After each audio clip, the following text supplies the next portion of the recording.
Dicho eso, buenas noches, bienvenidos a nuestra cuarta clase.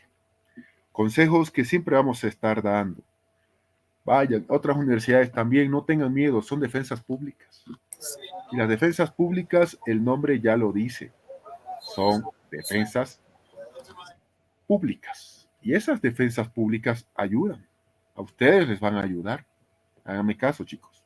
Bueno, sí, con ese pequeño preámbulo que absolutamente hemos hecho, que nunca está de más los consejos, lo que vamos a hacer en este momento es lo siguiente. Un segundo, por favor. Uh-huh. Uh-huh.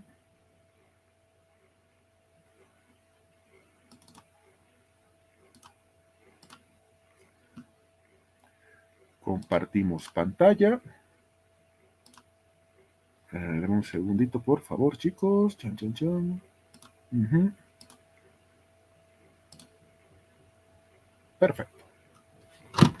Compartimos pantalla y ahí estamos. Entonces, ya es hora de arrancar. Muy bien. Teoría general del derecho.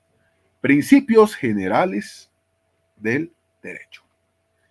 Entonces, dicho todo eso, bueno, arrancamos. Hoy ya nos corresponde ver, miren, sin querer queriendo, ya estamos en la última jornada de este mes de agosto. Y pronto ya nos va a tocar la unidad 5 la siguiente semana del mes de septiembre. Y bueno, ¿quién lo diría que ya nos toca absolutamente estar acá?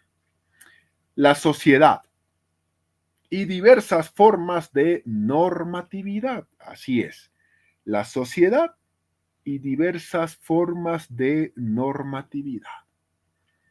Es lo que en esta jornada nos está esperando. Así que, como se dice, arranquemos por favor. Primero, por supuesto, ya nosotros sabemos. Ya nosotros sabemos muy bien que es introducción. La introducción. Muy bien. Dentro de lo que es la introducción, primero hay que explicar lo siguiente. Y ustedes me dirán, ¿y esta pregunta nos la pueden hacer específicamente en lo que es el examen de grado? Y la respuesta es, esta sí. Esta sí la van a realizar. Un segundito.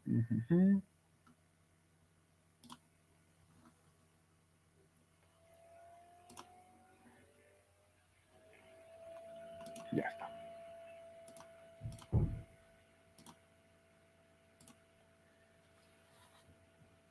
Ahora sí.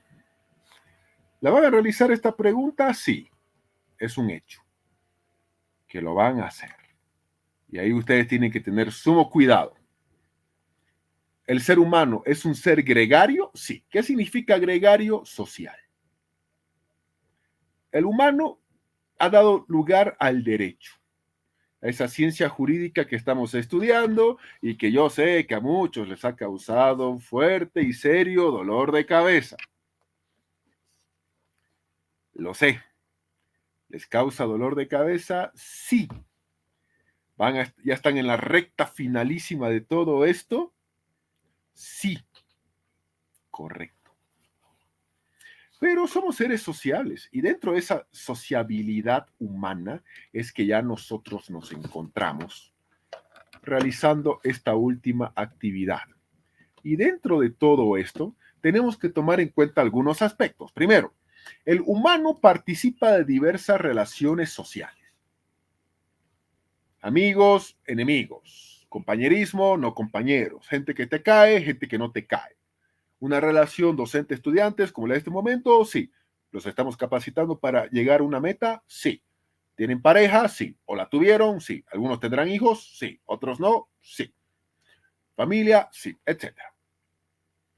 Entonces, nosotros no tardamos en darnos cuenta de que esta realidad social se presenta como no normada. ¿Qué significa eso? Que obviamente el humano al principio se dio cuenta que todo no estaba normado, pero era parte de nuestra realidad. Obviamente. Y hay muchas cosas que el día de hoy no son normadas. y no pueden ser normadas. No pueden. Por ejemplo, si te levantas, ¿cuál chinela o chancleta te pones primero, la derecha o la izquierda? ¿Por qué vamos a normar eso? Exacto. Te lavas los dientes de izquierda a derecha o de derecha a izquierda. Es que ustedes van a decir, pero no, es absurdo que se norme eso. Exacto, pero ese era el tema de la humanidad cuando empieza a darse cuenta del raciocinio que tenía. ¿Siente la necesidad de establecer formas para regular la conducta? Sí. ¿De manera individual? Sí. ¿Como un conglomerado social? Sí. Y crea para su vida una relación social, normas de menor o mayor magnitud, claro. Hay normas que son más grandes que otras, no he dicho más importantes. No. He dicho de mayor o menor magnitud, que eso es algo absolutamente importantísimo, de mayor o de menor magnitud. Esa es una situación importante. Claro. Ahora, las sociedades y la conducta de los humanos se rige de manera total por la absorbente fuerza de la costumbre tradicional, que con el transcurrir del tiempo podría convertirse en normas jurídicas. La famosa costumbre que vamos a verla esta jornada, esa hermosísima costumbre. Sí, la costumbre. Obviamente hay una costumbre tradicional que con el tiempo puede o no convertirse en norma jurídica. ¿Y por qué dice puede y no debe? Porque no todas las costumbres son ley. No todas las costumbres son ley. Sencillo. En las casas, por lo general, las mesas son rectangulares. ¿Qué dice la costumbre? Que ha venido desde generación a cada generación hasta el día de hoy, a nosotros, a nuestros hijos y así sucesivamente. ¿Qué dice? Pues dice lo siguiente. Pues dice que a la cabecera se sienta el jefe de familia. Puede ser papá o mamá. Y si es ambos, cada uno se sienta a un extremo. Eso no está en la ley, está en la costumbre. Y el visitante tiene que saber que no puede sentarse en las cabeceras. Es que no puede, no debe. Por eso decimos, podría convertirse en norma jurídica, porque eso no está regulado. Eso no es ley. En el sentido formal que estamos viendo, no solamente en este avance, ¿no? Sino en toda la universidad. Con el transcurso del tiempo y la evolución de la sociedad, se fueron diferenciando esas normas que luego el humano fue creando en normas jurídicas, normas morales y del trato social. Les adelanto que la siguiente jornada, de aquí una semana, vamos a ver las normas morales. Normas morales, vamos a verlas. Pero hay normas jurídicas, sí. Normas morales, sí. Del trato social, sí. Los mismos que en el presente, aunque contengan el denominador común de regular al humano, la conducta humana, se encuentran diferenciados. Todo esto tiene una situación importante. Regulan al ser humano. Pero vamos a ver que esta sociedad que tiene diferentes normas, regulan la conducta nuestra en sociedad. Pero vamos a ver de qué manera, con el transcurso de lo que es el avance respectivo. De aquí a una semana, veremos las normas morales. El hábito. El hábito es una disposición adquirida y durable para realizar ciertos actos. Todos sabemos que al despertarnos hay que ir al baño, ducharse, lavarse los dientes y todo eso. ¿De dónde lo heredamos? Es un hábito que heredamos o lo adquirimos de nuestros antecesores, papá o mamá, o ambos. Pero también nosotros sabemos que ellos heredaron de sus abuelos y así sucesivamente. Claro, para realizar actos con creciente facilidad y destreza,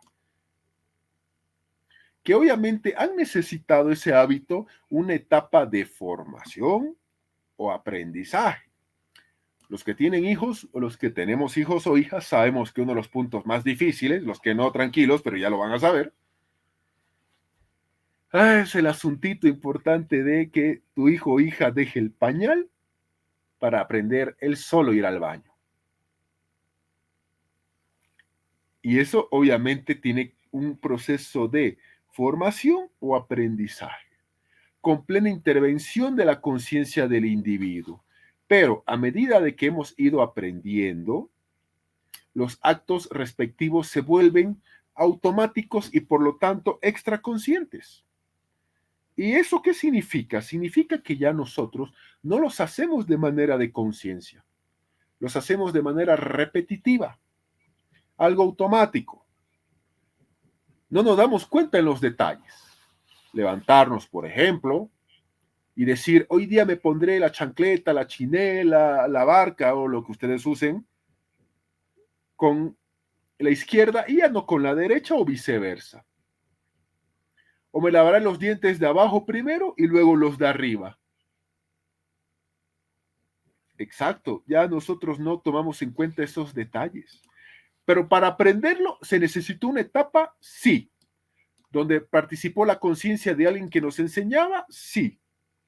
La conciencia nuestra para adquirirlo, sí. De saber para qué sirve eso, sí.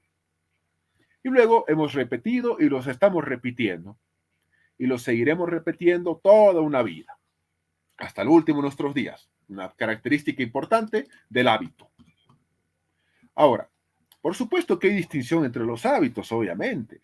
Y depende muy bien en la consideración de la intervención de la conciencia. ¿Qué tan conscientes somos cuando realizamos algo? Los que viven en edificio, ¿se han puesto a contar cuántas gradas son en tu edificio? ¿En serio lo han hecho alguna vez? Exacto, Sí, exacto. Sin que nosotros nos demos cuenta, a veces. Y a veces nos encontramos frente a hábitos pasivos. Así de sencillo. Hábitos que los hacemos porque ya no hay de otra. Por ejemplo, hay un hábito de vivir en una región de altura. Estamos en La Paz. En un principio, el organismo del individuo se ve afectado, especialmente los que llegan del llano. Poco a poco nos vamos adaptando hasta sentirnos cómodos cuando ya estamos habituados. El ser humano tiene un cuerpo que es espectacular. Una capacidad de adaptación tiene el humano muy, pero muy, muy, muy, muy buena. Esa capacidad de adaptarse en todo sentido. Es impresionante. Esa capacidad de adaptarse. Ujú. Ahí tenemos ese detalle. Ahora, hay ámbitos, por ejemplo, biológicos, sí, pero también hay hábitos orgánicos o motores. Realizar ciertos movimientos que nosotros necesitamos tener un grado de conciencia, nadar, saltar, bailar, escribir en la computadora.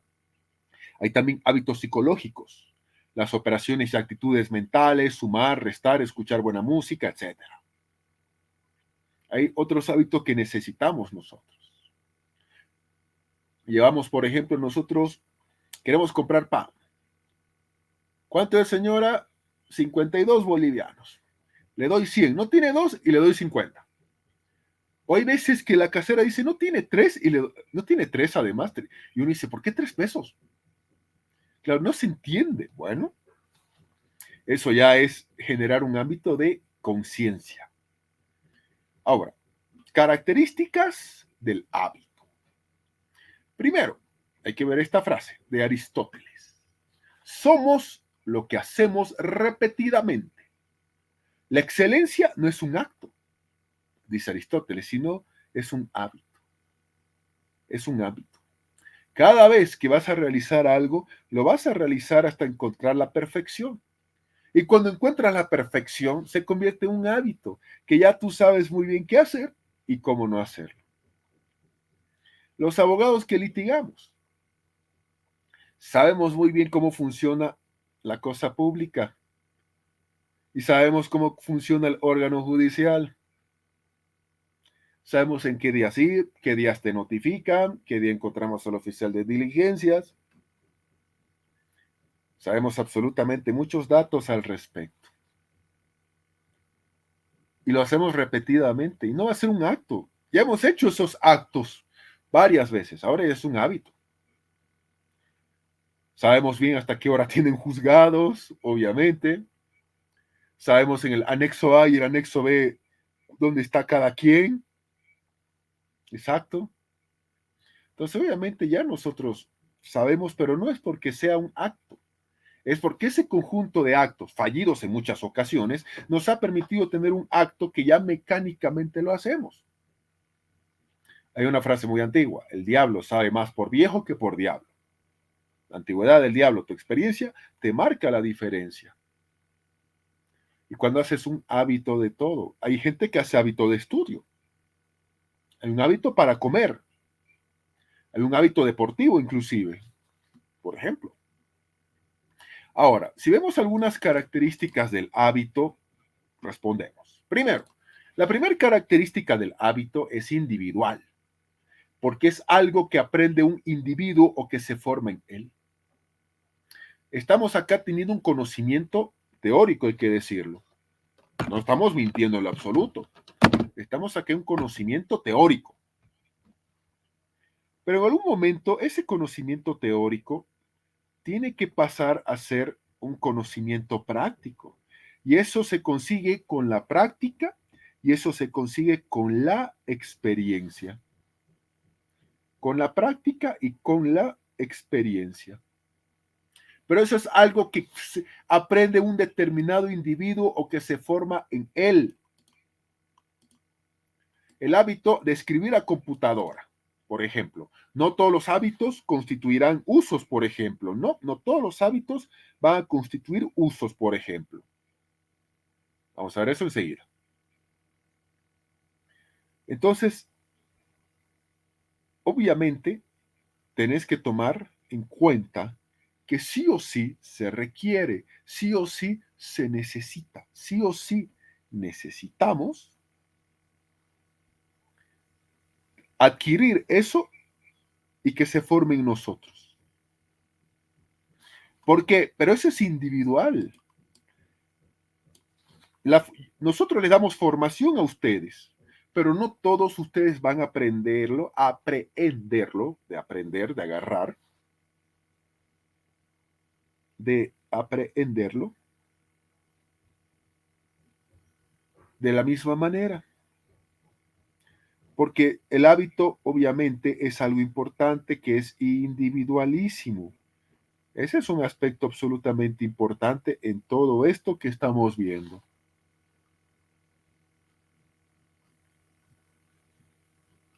Es adquirido. Aquí tenemos varios hábitos, depende las personas. Comer comida chatarra, fumar, café, beber, dormir una buena siesta en el sillón, leer, verduras, hacer ejercicio o tus actividades. Eso ya cada persona lo va a realizar y lo vamos a hacer de una forma mecánica inclusive. Esa forma mecánica nos va a traer consigo ya un hábito previamente adquirido. Hay personas que llegan, por ejemplo, de trabajar, se sacan los zapatos y se echan y se quedan 1 o 2 horas con la misma ropa. Cualquiera dirá, ¿y por qué no te cambias y te pones ropa cómoda, pijama, yo qué sé? Bueno, es el hábito de cada ser humano. ¿Eso qué significa? Que el hábito es adquirido. Primero es individual, veíamos la anterior, que el hábito primero es individual. 2, obviamente, es adquirido. Lo adquieres. La experiencia que yo les decía a ustedes no nace con nosotros los seres humanos. Con nosotros cuando somos seres humanos, nacemos y somos como esponjas. Absorbemos lo que haya que absorber. Y ahí es que nosotros después decidimos qué hábito se queda con nosotros y cuáles no se va a quedar con nosotros. No nace con nosotros. Por ejemplo, nadie nace sabiendo bailar. No, nadie nace sabiendo bailar. Nadie nace sabiendo bailar. Se aprende a bailar. Y muchas veces se fracasa. Estos hábitos se fijan en la extraconciencia mediante la memoria. Ahí está nuestra memoria llamada técnicamente la extraconciencia. Todos sabemos que la gran mente de un siglo atrás, hace 2 siglos atrás, perdón, se llamaba Tomás Alva Edison. Inventó, entre muchísimas cosas, el foco o la bombilla. Y resulta que ahí, claro, no falta la gente mala, envidiosa, ¿no? Porque cuando Alva Edison inventa el foco, resulta que él lo inventó al intento número 1000. Al intento número 1000. Y no falta el malo que le dice, te equivocaste 999 veces antes, ¿cierto? Y Alva Edison, que era muy inteligente, él dice, no, no me equivoqué. Simple y llanamente descubrí 999 formas de cómo no se hace un foco. Tranquilo, simple, sencillo, pare de contar. Y ya está. Entonces, ahí nos damos cuenta de ese aspecto importante. La experiencia nos va a marcar mucho. El conocimiento de la universidad, les voy a ser honesto, no es suficiente para ustedes. No lo va a ser suficiente para una vida práctica. Es que no va a ser suficiente para una vida práctica. Es que no lo va a hacer. No lo va a hacer. La práctica del ejercicio, la experiencia, eso también va a marcar muchas cosas en ustedes. 3. Lo que hablamos de Tomás Alva Edison. ¿Es perfectible? ¿Susceptible de mejoramiento? Sí. A la primera, si te sale algo, bienísimo. Pero y si no, bueno, no pasa nada. Les he dado el ejemplo de Tomás Alva Edison y el foco. Al intento 1000 recién lo consiguió. Es susceptible de mejoramiento. Los que están haciendo tesis, te van a observarte algún punto, coma, alguna metodología, sí. Pero está bien porque hay que perfeccionar eso. No es por qué bajonearse. Vas a tener, los que están haciendo examen de grado, también van a tener su defensa interna. ¿Estaré yo o no lo estaré? No lo sé. Dependerá de eso de la jefatura de carrera. Pero ¿y si lo haces más o menos bien o más o menos mal? O apruebas tu defensa interna con una nota que no te convence, pero tranquilo. Eso es susceptible de mejoramiento. De ver cuáles han sido tus errores. ¿Cuáles han sido tus errores? Exacto. Dentro de lo que son las naturales limitaciones individuales. El que recién está aprendiendo a nadar va a estar inseguro, realiza torpes movimientos, pero si vas practicando, obviamente te vas a encontrar con que te vas a volver más diestro, más seguro. Lo propio lo que van a hacer examen de grado, les vengo diciendo. Tienen que estar tranquilos. Así de sencillo. Los que van a hacer tesis también. ¿Alguien siempre va a observar? Otros sí, porque hay tantas visiones dependiendo tantas personas. Y no hay por qué alarmarse, ni por qué estar nerviosos bajo ningún argumento. No hay por qué estar. Así de sencillo. Ahora, usos y usos sociales. Hace rato hablamos de los hábitos y los usos. Bueno, ya toca, ya hemos hablado de los hábitos. Hablemos ahora de los usos y los usos sociales. Lo primero, siempre yo voy a aconsejar, al menos a los que hacen tesis, a que usen también cualquiera de los diccionarios, el de Osorio y el de Cabanellas. Los dos son buenos. Yo prefiero más el de Osorio, se nota. O el Diccionario de Ciencias Jurídicas, Políticas y Sociales de Manuel Osorio dice que los usos son una forma rudimentaria o inicial del derecho consuetudinario. Los usos son menos solemnes que el derecho consuetudinario o costumbre, suele convivir como supletorio de algunas leyes escritas inclusive. Supletorio es que hay que aplicar A, pero si falta algo para aplicar, vamos al B, para aplicar el B. Eso es supletorio, utilizándolo un ejemplo muy básico.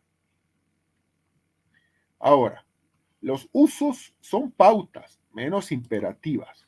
Equivalen a etiquetas, opiniones, convencionalismos, que comprenden desde la habitualidad individual hasta la propia costumbre jurídica, por ejemplo.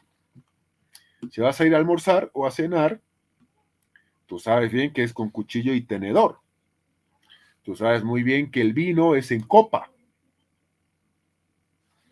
El vino es en copa, por ejemplo.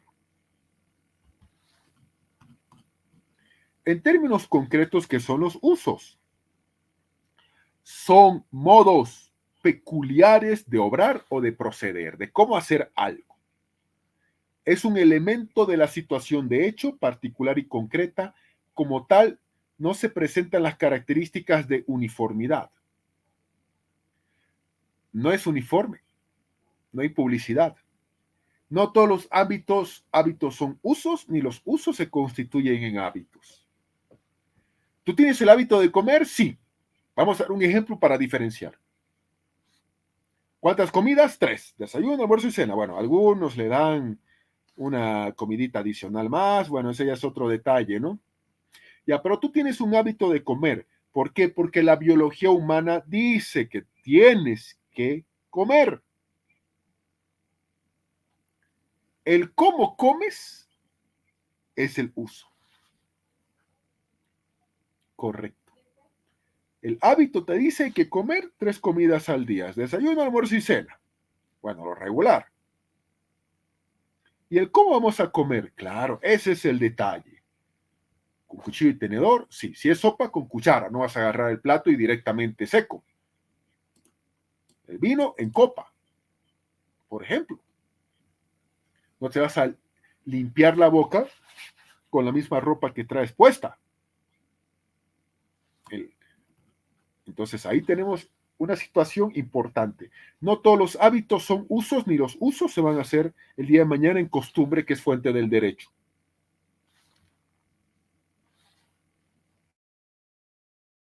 Sociales.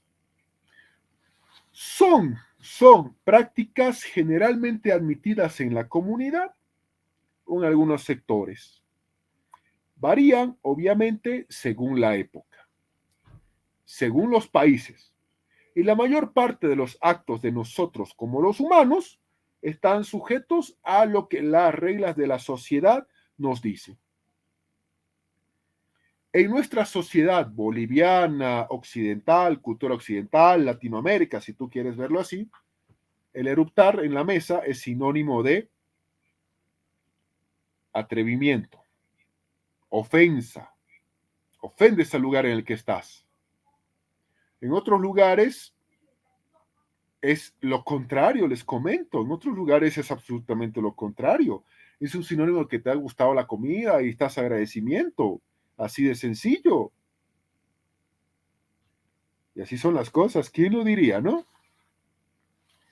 La forma de vestir, por ejemplo. Comportarse con los demás. De ordenar la mayor parte de los aspectos de nuestra vida. Viene de estos usos sociales, cuya importancia es enorme. ¿Qué dicen los usos sociales, al menos de nuestra sociedad? Si es un acto formal, tienes que estar formal. Así de simple. No vas a venir a tu defensa de tesis, examen de grado, interna o externa, cualquiera de las dos, con la polera del Tigre o de Always o de Oriente. Si vas a ir a una fiesta de 15 años, no te vas a poner la polera del Tigre, la Aurora o Bilsterman. No, obvio. ¿Qué más dicen los usos sociales? Que si tú estás como mujer invitada a una boda, no puedes ir de blanco. Porque solamente de blanco está la novia que ya se va a hacer esposa en ese acto ese día. Así de simple. ¿Quién pone eso? La sociedad. No es que vayas a tener una sanción, ¿no? O sea, por supuesto, de si has ido de blanco a una boda donde solo la novia se va de blanco. No, no es que vas a tener una sanción o vas a ir a la cárcel, pero obviamente te van a mirar horrible en todo sentido y ya está. Te van a mirar horrible y en todo ese sentido. Así va a ser. Y obviamente a tus defensas internas y externas tienes que estar formal. Tienes que estar formal en todo el sentido de la palabra. En todo el sentido de la palabra. Obviamente su parecido y sus conexiones con las normas jurídicas, por supuesto, también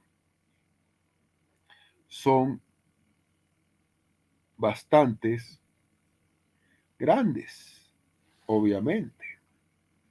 Ciertos usos sociales son más respetados y más estimados que las normas jurídicas inclusive. Claro, no falta quien a tu boda se va a ir de blanco. Y bueno.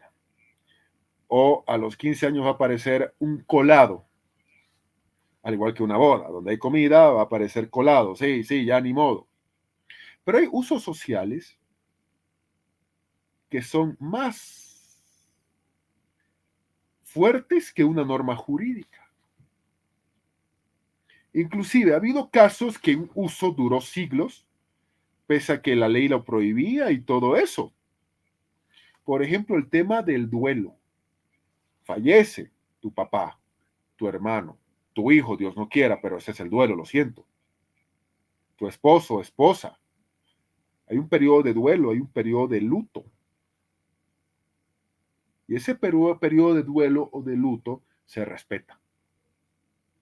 Se respeta. Es más fuerte que una ley, sí, claro. Ves a una persona vestida de negra, ya 2, 3 días seguidos, entonces tú respetas y te acercas hasta le dices mis condolencias. Sin saberlo. Si murió un papá, su hermano, hijo, yo qué sé, pero respetas. Lo respetas. Es más fuerte con la ley inclusive, obvio que sí. Hasta el docente tiene consideración, tus compañeros, hasta tu enemigo va a tener consideración de tu persona. Hasta tu propio enemigo va a tener ese nivel de consideración. En cuanto al contenido de los usos sociales, tampoco hay una diferencia clara con el que a veces presenta también la norma jurídica. Pero, por ejemplo, el no robar es un uso social, además de estar establecido en la ley y además de ser un precepto moral religioso también. Salvo en ciertos círculos, los llamados delincuentes habituales.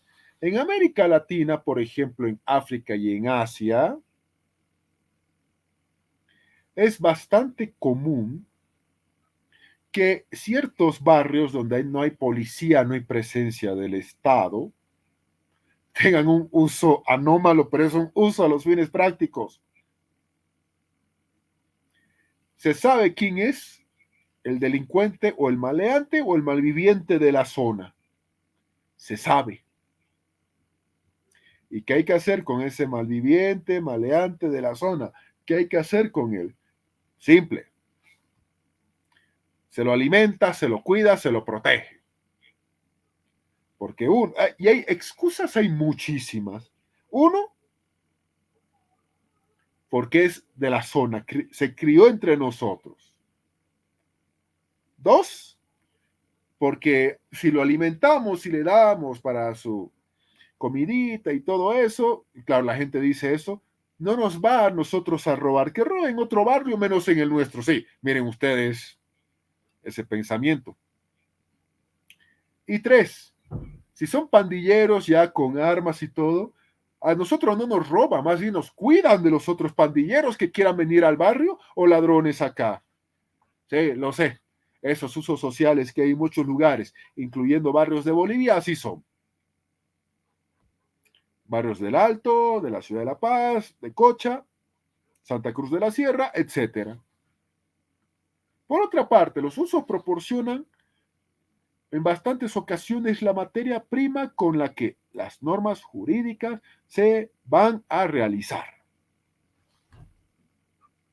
Los usos sociales integran reglas que carecen de medios coercitivos para su aplicación. No son normas obligatorias, como las jurídicas. Lo mismo vamos a ver la siguiente semana con las normas morales, que tienen una particularidad frente a las normas jurídicas. Sin embargo, los usos sociales se observan en la vida diaria. Es una razón mutua de convivencia. Conveniencia individual a la espera que dé una adecuada reciprocidad. Tu vecino de tu piso, de tu edificio, los que viven en apartamentos o en departamentos o en edificios, vienen y un día de esos te pide si le puedes prestar o le puedes regalar, no sé, un poco de sal, aceite, harina, azúcar, o si tiene dos panes. Claro, no es el precio del pan o de eso, no. Tú vas a esperar que el día de mañana, así como cuando él te necesitó, tú le apoyaste, el día de mañana cuando sea algo similar, bueno, te lo va a restituir en ese sentido. Obviamente, como tiene que ser, por supuesto. Entonces, estos usos sociales constituyen en la práctica un estilo o modo de obrar colectivo o generalizado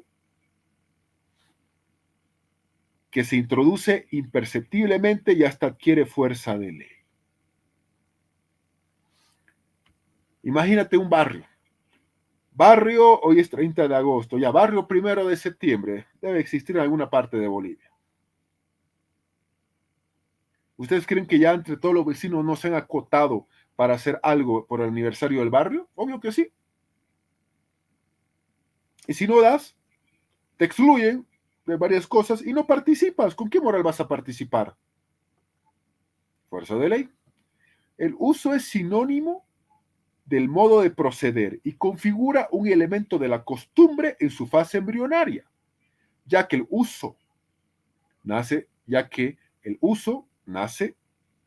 uso nace el tiempo y del tiempo va a nacer la costumbre.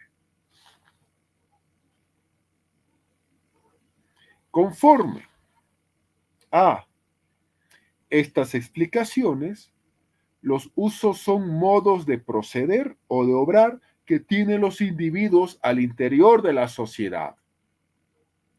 Esta recoge ciertos usos, los asume, los transforma en algo extra individual y los convierte en costumbre.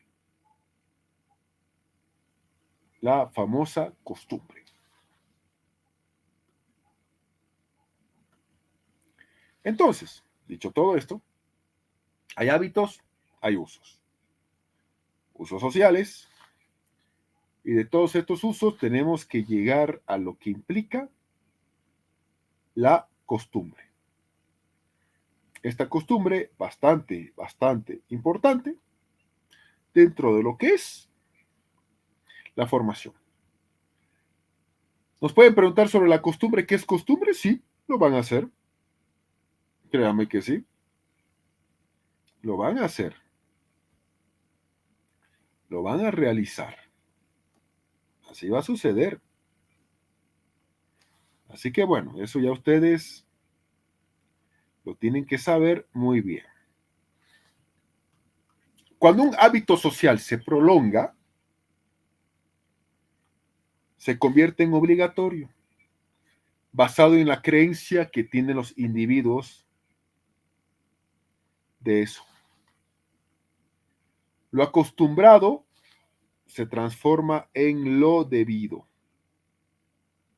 En ese sentido, se entiende que es un uso que existe en el grupo social que expresa el sentir jurídico de los que componen ese grupo. Y que se repite. ¿Por qué se va a repetir eso para que sea una costumbre? ¿Por tradición o por necesidad? pero todo apunta a una dirección común. Todo va a apuntar a una mismísima dirección común. En los orígenes de todos los pueblos, fue la costumbre la que consagró una práctica jurídica diaria que esa sociedad debía realizar, que era vista como algo positivo para la misma sociedad y que había que repetirlo por lógica. Y que nosotros como abuelos lo pasaremos a nuestros hijos, que van a ser padres y los padres y así sucesivamente. Entonces así se impuso un modo de vida, un modus vivendi, que se hizo imprescindible a todos. Se hizo imprescindible a todos. Entonces, así empieza a formarse el derecho, de una manera consuetudinaria, hay que decirlo. Y esto era desde la época antigüedad. Y obviamente aquí aparece la acción espontánea de un grupo social. Los grupos sociales primitivos se caracterizaron por poseer diversos sentimientos que supieron exteriorizar en sus prácticas cotidianas. Uno de ellos, el más importante, el famoso y llamado, que hasta el día de hoy lo anhelamos, hay que decirlo, sentimiento de justicia, que se va imponiendo de manera lenta desde esa época, pero su avance ha sido seguro, hay que decirlo así. Lento pero seguro. Ese sentimiento de justicia que hasta el día de hoy nosotros lo buscamos, hasta el día de hoy nosotros lo necesitamos, hasta el día de hoy estamos con esa situación de que queremos que sí o sí haya justicia en todo ese sentido de la palabra justicia. En todo ese sentido de la palabra justicia. En un principio, el derecho consuetudinario fue oral. Y la transmisión era absolutamente oral. Realizamos actos, repetíamos esos actos, y por la repetición constante, la necesidad de cumplir ese acto se hizo evidente y no de otro acto. Y eso se transmite en cada generación sucesiva. Y de manera oral, así nosotros tenemos esa situación, importantísima en todo sentido. Importantísima en todo sentido. Con el tiempo, este acto se hace imprescindible. Pero ojo, además de imprescindible, se hace irreemplazable. Y luego se plasma en un uso que norma o regula determinada actividad. Así sucedió, que regula determinada actividad. Claro, no solamente, escuchen bien, cuando hablamos de la costumbre desde el punto de vista de nuestra materia, no solamente es decir que el acto tiene que ser repetido y continuo. No, eso es muy simplista. Nosotros tenemos que decir que lo que también importa e interesa, que a su lado empieza a marchar lo que nosotros decimos, la obligatoriedad, el convencimiento de que eso es obligatorio. El convencimiento de que eso es obligatorio. ¿Eso es obligatorio? Sí, perfecto. Hay que hacerlo, porque es obligatorio. Pero ojo, esto es de manera oral. No hay una norma escrita que lo obligue, pero la gente no lo sabe. La gente no lo entiende. La gente no lo sabe, la gente no lo entiende. No, para nada. No lo sabe, no lo entiende. Así de sencillo. Así que ahí está. Entonces, las normas primero son seguidas por el hombre primitivo sin tener conciencia clara sobre la razón que sustentaba. Había una situación absolutamente importante en todo esto. Ya sabíamos que habían normas. Ya sabíamos que habían normas jurídicas. ¿Cómo las sustentaban esas normas? Ni idea. ¿Por qué? Ni la más remota idea. Pero de que había que hacerlas al principio y había que cumplirlas porque toda la comunidad a la que vivíamos estaba de acuerdo. Son normas que se encuentran en los mismos hechos y la costumbre lo que hace es materializarla. Así de sencillo. Y ya está. Luego de todo esto aparece la razón jurídica. El porqué de esta norma, el porqué de esta ley, el porqué de esto, el porqué de aquello, el porqué, el porqué, el porqué. Y dentro de este porqué aparece y se interpretan la costumbre. ¿Y hay una costumbre? Sí, pues ahora hay que interpretarla. Las declaramos y empezamos a escribir lo que se había practicado. Y de hecho, la costumbre o el derecho consuetudinario ha incidido para que muchas de las normas positivas sean normas positivas. Ajá, así sucedió. Para que muchas de esas normas positivas sean normas positivas que influenció la costumbre. La costumbre, así de simple. Entonces, estas normas consuetudinarias tienen un origen que es demasiado alejado del tema estatal. No las crea el Estado como tal. Surge dentro de los grupos sociales, cuando obviamente se puede hablar dentro de ese mismo grupo social de una acomodación.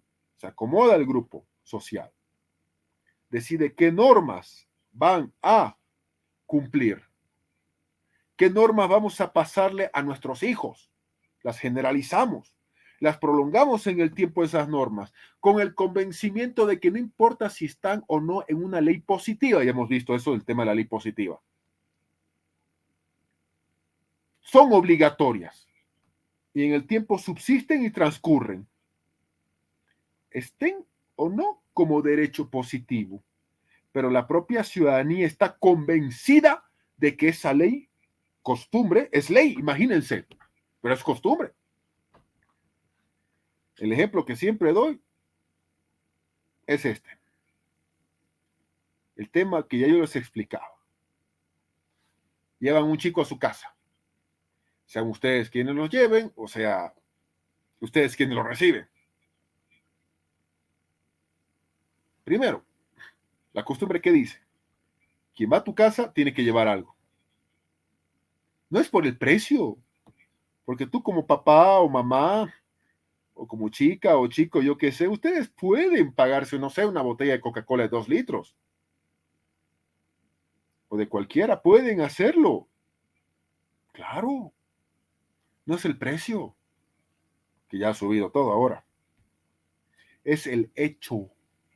Miren ustedes la situación, la costumbre. No es porque el precio, es que tiene que traer algo por el hecho. Miren ustedes, primer punto de la costumbre. Claro, tú puedes comprarte.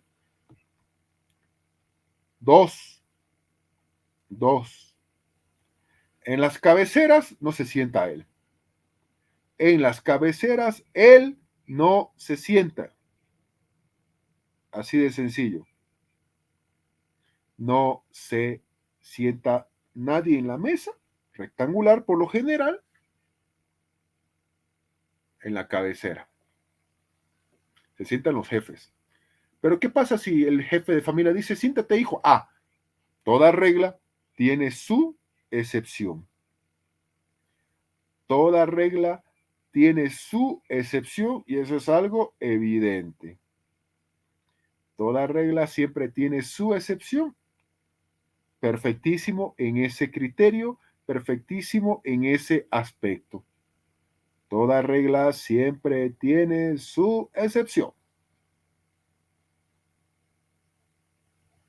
Pero de buenas a primera no puedes.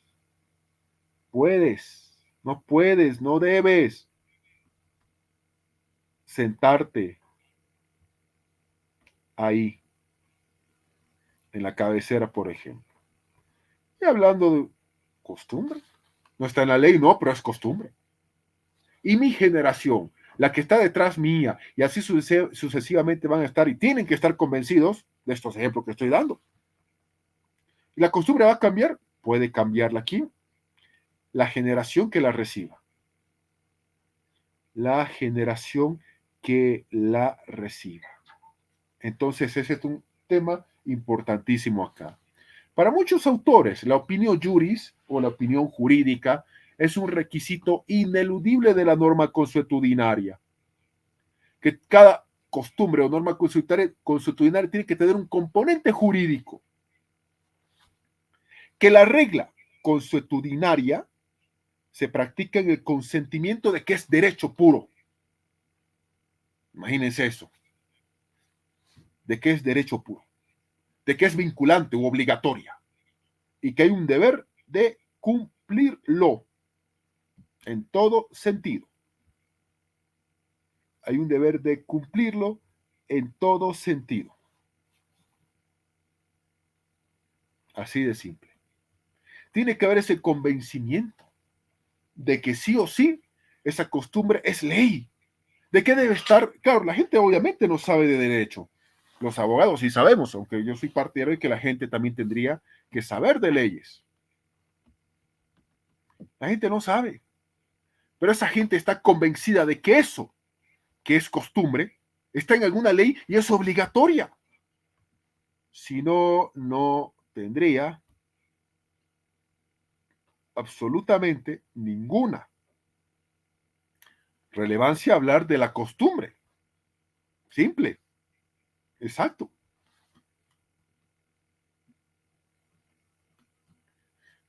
El eterno debate. ¿La costumbre es derecho?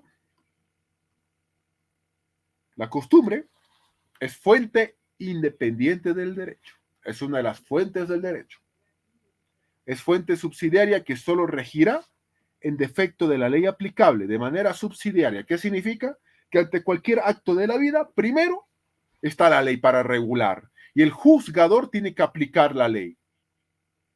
Y si no hubiese eso, pues ve costumbre. Así de sencillo. Así nomás.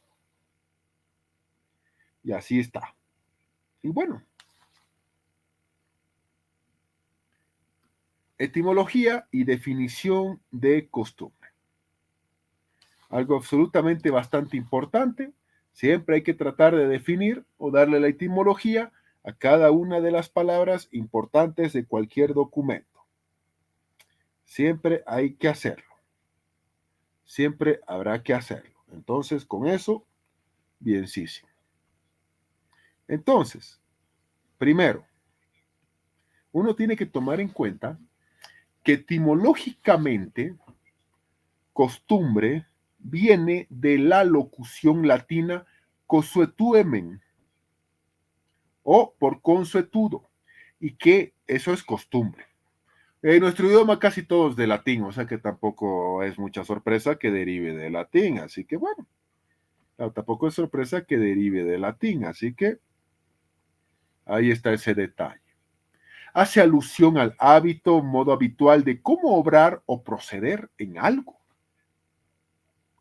Pero establecido eso por la tradición o por la repetición de esos mismos actos en esa misma situación que obviamente ha venido desde las generaciones anteriores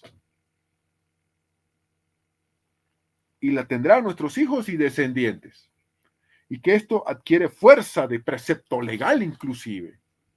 El convencimiento que esto es obligatorio, así de sencillo, ahí está. Entonces, eso es un aspecto importante a la hora de dar esta definición.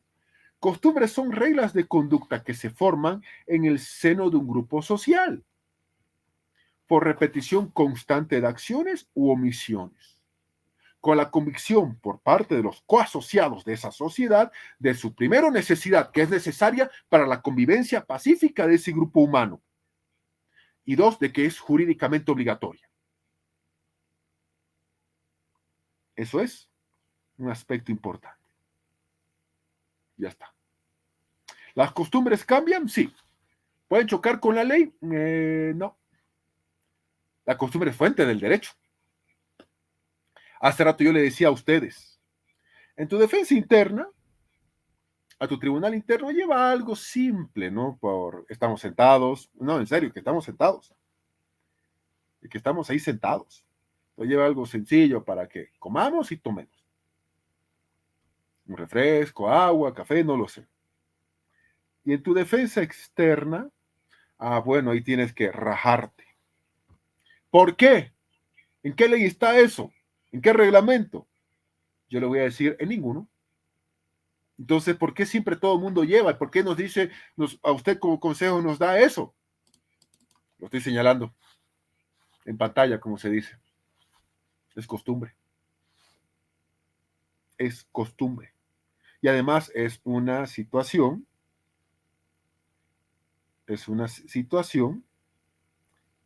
importantísima en una atención o cortesía que tú estás haciendo al tribunal que te va a juzgar. Que te va a juzgar. Así de sencillo. Que te va a juzgar. Entonces, ojo, hay un convencimiento de que esto es obligatorio, de que esto es ley. Así de sencillo y simple. Desde un punto de vista jurídico, costumbre, ¿qué es? La norma de jurídica, perdón, la norma de conducta, perdón, la norma de conducta que nace en la práctica social y es considerada como obligatoria por la comunidad. Es obligatoria, es así considerada por la comunidad. Su núcleo originario es un uso o una práctica social que se realizó, se generó y de pronto tenemos una costumbre. Pero no es uso social. ¿Por qué? Hemos visto hace rato el uso social. Hola señora, soy tu vecino de 5 pisos arriba. Ah, sí, ¿cómo estás? Te ubico, mi amigo. ¿Me puedes regalar 2 panes? Sí, sí, claro, toma, gracias. Yo espero que o me los devuelva, que no lo creo, o sí, o que el día de mañana si le tocó la vecino, ¿cómo está? Mire, tiene un par de pancitos. Ay, vecino, no tengo, a disculpar. Ah, ya listo, perfecto, ya está. Eso es una práctica. Pero, ¿la diferencia cuál es? Que si bien ese uso o práctica social que veíamos hace rato genera costumbre, la comunidad en la que vivimos dice que esa costumbre es obligatoria. Inclusive, pensamos y creemos que la violación de una costumbre acarrea responsabilidad jurídica y no meramente un reproche social. No meramente un reproche social. Así estamos.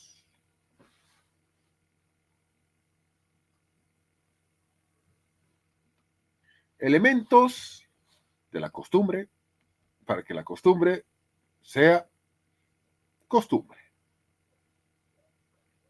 Elementos de la costumbre para que la costumbre sea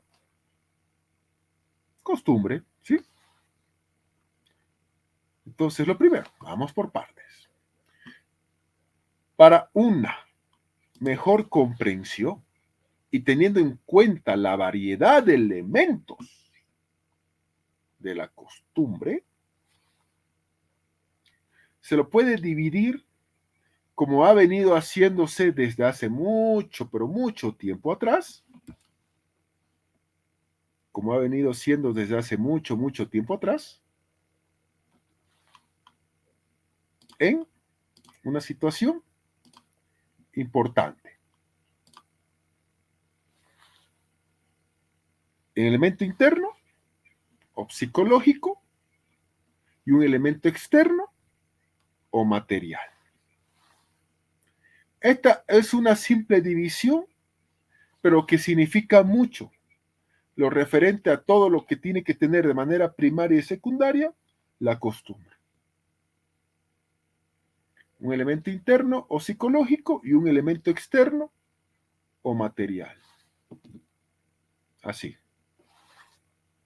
Entonces, vamos con el elemento interno. La opinio juris. Veíamos eso anteriormente. La opinión jurídica de la misma gente, no necesariamente de los abogados, de que estamos convencidos de que eso es obligatorio. Jurídicamente estamos con el convencimiento de que hay una obligatoriedad en eso, de que hasta hay una sanción si incumplimos.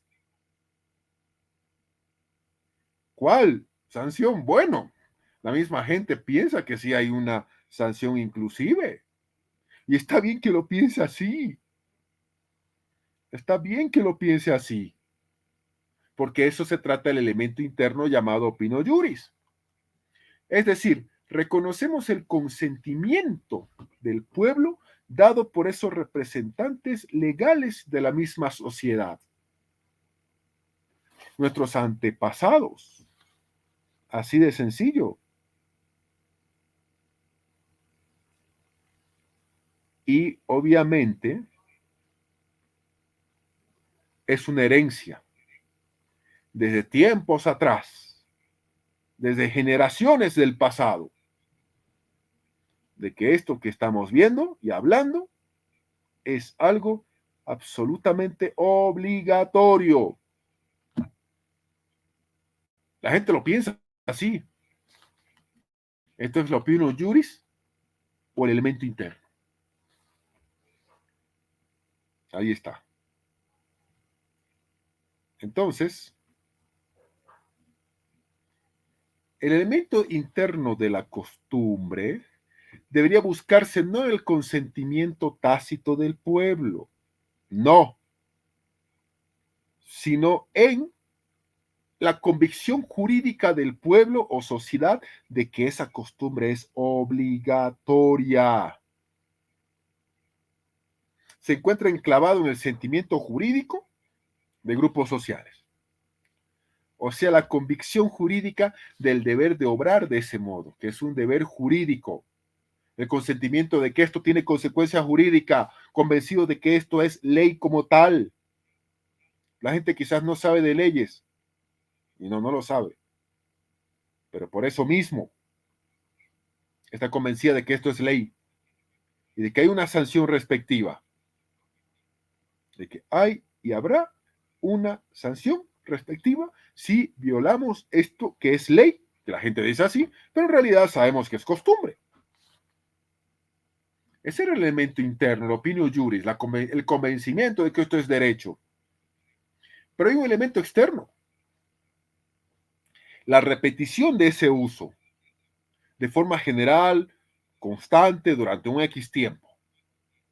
Ese uso debe ser de la comunidad, de la sociedad, de que eso es una costumbre uniforme, general, constante. Uniforme, general y constante. Porque obviamente, si no lo haríamos de un uso simple. Pero la costumbre es algo que va de generación en generación. Uniforme, general, constante.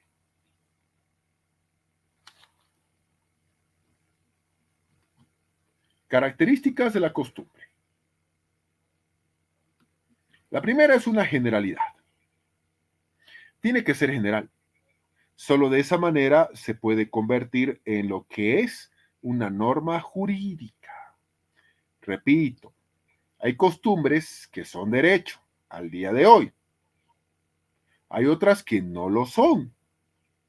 Pero obviamente la costumbre, no se olviden ustedes nunca, la costumbre es fuente del derecho. La costumbre es fuente del derecho. Así de sencillo. pero tiene que haber una generalidad, todos convencidos de que es así, de que hay sanciones inclusive. ¿Se han puesto a pensar ustedes aquí en nuestra Bolivia,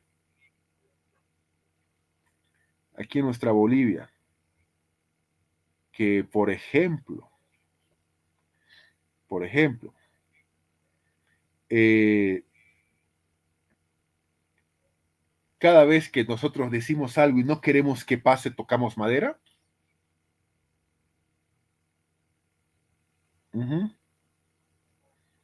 Pensamos nosotros de que si tocamos madera ante algo que decimos no va a suceder. Y eso se viene haciendo desde siempre. Y hay el convencimiento de que si yo digo, que mañana diluvie y se inunde la mitad de este pueblo, ay no, toco madera. No, toco madera. Hay el convencimiento jurídico que con eso no va a suceder lo que yo dije por error. Miren ustedes ese convencimiento de otro ejemplo, el tocar madera. Bueno, obviamente si tocas madera, tocas el codo, lo que tú quieras, obviamente sabes bien que eso no va a depender si sucede o no. Pero dile eso a la gente. La gente piensa que no va a suceder si lo haces. O si no, tú mismo dices, toca madera rápido, toca madera. Dos, antigüedad. La costumbre no se hace de la noche a la mañana. Esto es de larga tradición. La adhesión de los progenitores que ya han desaparecido y es respetada como un precioso legado. Esto es producto de generaciones pasadas. ¿Quién habrá dicho que hay que tocar madera en Bolivia para que no sucedan las cosas? Buena pregunta. No lo sé, no les puedo responder. ¿Quién habrá dicho de que las defensas de tesis, examen de grado, etcétera, tienes que llevar un banquete? No lo sé. Alguien lo hizo, y alguien lo repitió y aquí nos encontramos. Y aquí nos encontramos con estos aspectos que estamos viendo acá. Uniformidad. Esto tiene que tener, por supuesto, una situación de uniformidad. El mismo sentido. No puede haber una costumbre que tenga diferentes sentidos. No, tiene que tener un mismo sentido. Una misma idea normativa. ¿Por qué normativa? Porque hay gente que piensa que la costumbre es ley. Ojo, sabemos nosotros que la costumbre es fuente del derecho. Sabemos que es fuente del derecho. Pero la gente común sabe y piensa de que esa costumbre se hace porque si no va a haber una sanción. Que si yo no toco madera, algo va a suceder. Lo mismo que yo quería y lo dije por X, Y o Z motivo. 4, notoriedad. Ya estamos casi en la recta final de la noche. Los usos colectivos sobre los que se asienta la costumbre jurídica son públicos y ostensibles. ¿Qué significa eso? Notorios. Todos lo notan. Todos saben que eso existe. Hay que ostentar eso. ¿Por qué? Porque así va a ser conocido y así va a ser aceptado. Es decir, no puede haber una situación de que una costumbre no sea pública, no sea notoria, de que no sea una situación que sea vox populi. No, más bien al contrario, tiene que ser notorio, visible para todos en esa sociedad. Es así. Entonces, ahí está ese detalle. Ahora, clases de costumbre. Ya estamos en la recta final de la noche. Para nosotros, obviamente. Hay 3 formas de costumbre jurídica relacionadas de una u otra manera con la ley. Para lograr una diferencia neta o clara entre costumbre y ley, hay que tener presente que la costumbre es una manifestación espontánea del derecho. La ley es una manifestación que reflexiona y de larga data del mismo. No se olviden, lo inmediato ya sabemos que es al instante. Lo mediato es aquello que con el transcurso del tiempo se ha venido construyendo. Esa es la diferencia de lo mediato de lo inmediato. Pero la costumbre es obviamente fuente del derecho. La costumbre es fuente del derecho. Y la clasificación, ya en la recta final de nuestro avance, responde a los siguientes criterios. Primero, costumbre según la ley.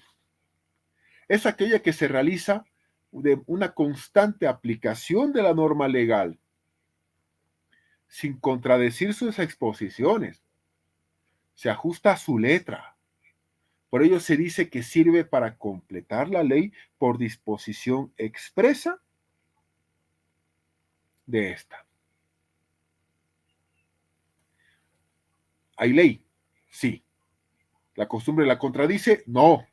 ¿Se ajusta a la ley? Sí, de hecho que sí. De hecho que sí. Si la ley no contempla algo, pues vamos a la costumbre. No se olviden que hay sistemas donde el derecho consuetudinario es bastante importante.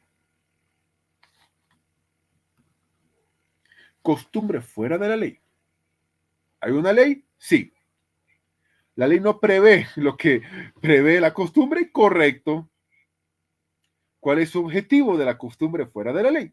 Corregir los errores que presenta la norma legal. Y costumbre contra la ley. Que nos encontramos nosotros con una ley que es perjudicial, que contradice la costumbre. ¿Qué hacemos nosotros? Aplicamos la costumbre. Listo. Por encima de la ley, obviamente.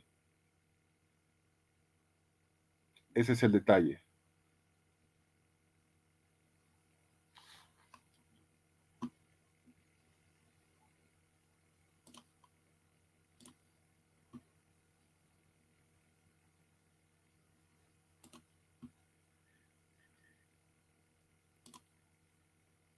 Y bueno, ¿alguna consulta, pregunta, por favor?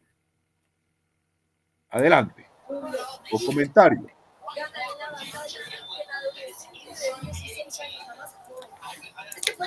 Doctor, y a esta altura del partido, la costumbre, ¿dónde es más que se sigue volviendo ley? Muy bien.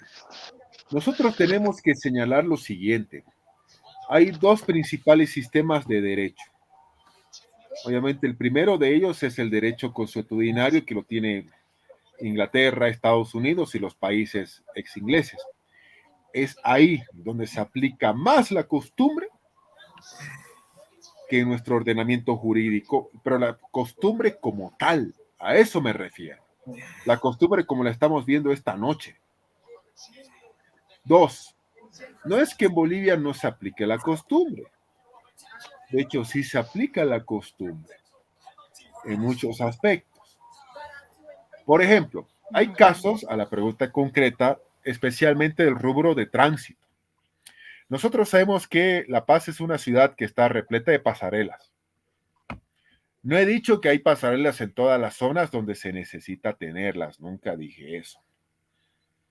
Pero, imagínate un conductor que atropella a un ser humano. ¿Y qué ocurre con ese ser humano que fue atropellado, pero debajo de una pasarela, cuando esa persona no quiso subir por la pasarela? Entonces, aquí es un criterio donde obviamente los oficiales de tránsito, policía, Ministerio Público van a evaluar para el extremo de cierto, vamos a eximir de ciertas cosas a esta persona que se la está acusando por atropellar a otro ser humano. La ley de la calzada, por último, si queremos ponerle. Entonces, aquí otro ejemplo donde en Bolivia, concretamente acá en La Paz, se aplica bastante el tema de la costumbre, pero más donde se aplica la costumbre a corto plazo o de manera inmediata es estos países de herencia inglesa. Inglaterra por lógica, Estados Unidos. El caso boliviano es ese que estamos nosotros explicando acá, que incide en la ley, pero no lo hace de manera inmediata. Lo hace de una manera más mediata que otra cosa.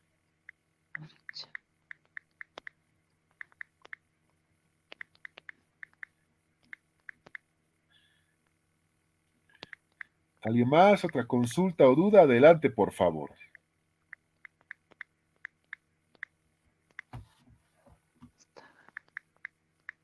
Si vamos a una secuencia, entonces necesariamente un hábito, uso y costumbre, ¿verdad, doctor?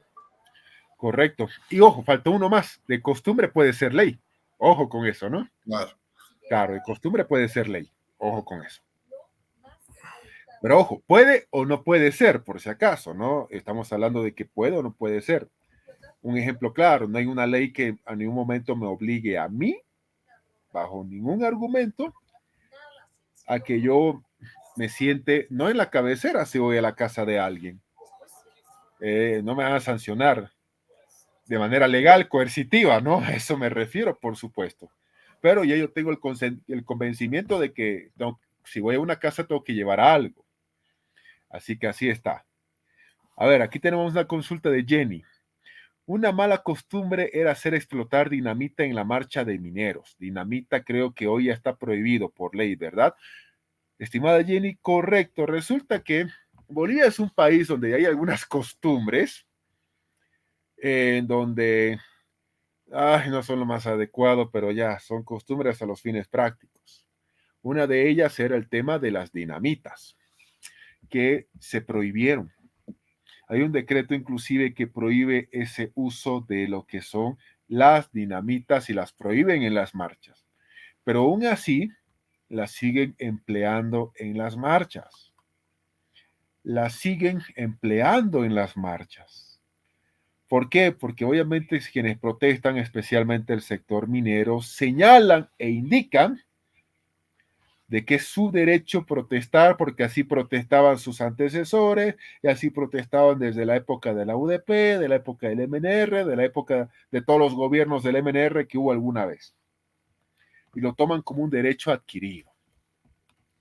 Pero obviamente nosotros hemos visto, por ejemplo, al alcalde Iván Arias quejarse bastante porque obviamente la Mariscal Santa Cruz la acomodaron y obviamente quedó agujereada por estas situaciones de los cartuchos de dinamita.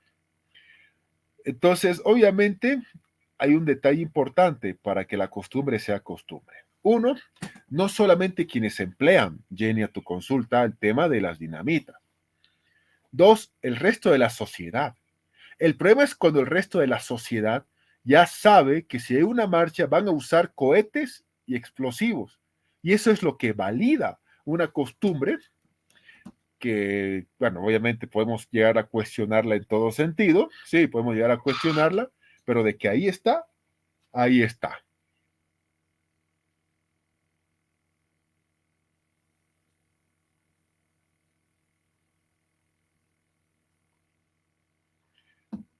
Perfecto, si no hay nada más que decir o hacer, no me queda más que agradecerles y decirles que nos vamos a ver en el mes de septiembre.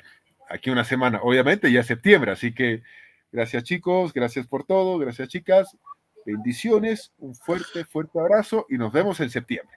Gracias, doctor. Chao, chao, nos vemos, que les vaya Adiós. muy bien. Gracias, Chao. doctor.